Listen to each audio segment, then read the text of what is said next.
Aujourd'hui, on le sait, le rôle de père a évolué au fil des ans, mais cela vient aussi avec de nouvelles responsabilités. Certains pères sentent qu'ils ont davantage de pression et qu'ils ne reçoivent pas toute l'aide dont ils auraient besoin.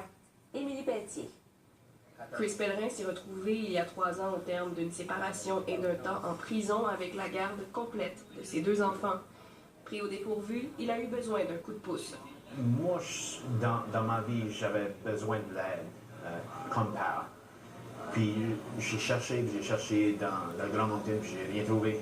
Ne trouvant pas les services qu'il cherchait, il a créé Support for Dads, un groupe d'entraide pour les pères. On s'est rencontrés plusieurs fois l'été passé pour vraiment créer Support for Dads. C'est vraiment pour supporter les pères parce qu'il y a vraiment rien dans la région pour les supporter du tout. C'est comme un groupe d'entraide. Oui, vraiment. C'est quoi la raison? Pourquoi il y a peut-être un manque de services pour les pères? Vraiment, normalement, les pères sont supposés de se supporter eux-mêmes.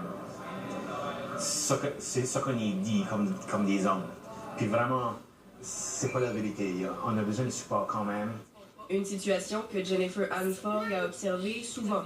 Et on lui demande d'être un peu parfait dans tout, d'être quand même un très bon travailleur, d'être présent au travail, allumé, d'être un bon père à la maison, d'être présent pour sa conjointe aux petits oignons, même changer des couches durant la nuit. Mais on lui demande quand même d'être performant au travail. Donc il se retrouve avec une multitude de nouveaux rôles et sans pour autant avoir le support des gens qui lui entourent. Le groupe Support for Dads offre des rencontres de groupe, des conseils.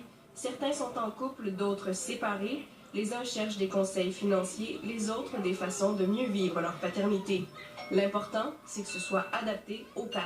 Est-ce que les pères préféraient peut-être des capsules YouTube ou des rencontres entre amis à jouer au billard peut-être, mais avec un intervenant homme qui donne des conseils? Oui.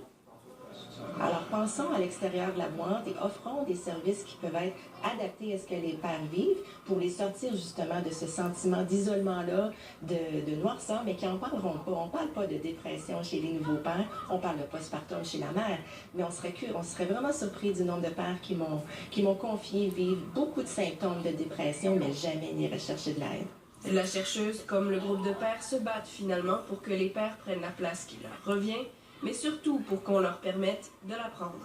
Ici Émilie Pelletier, Radio-Canada, Moncton.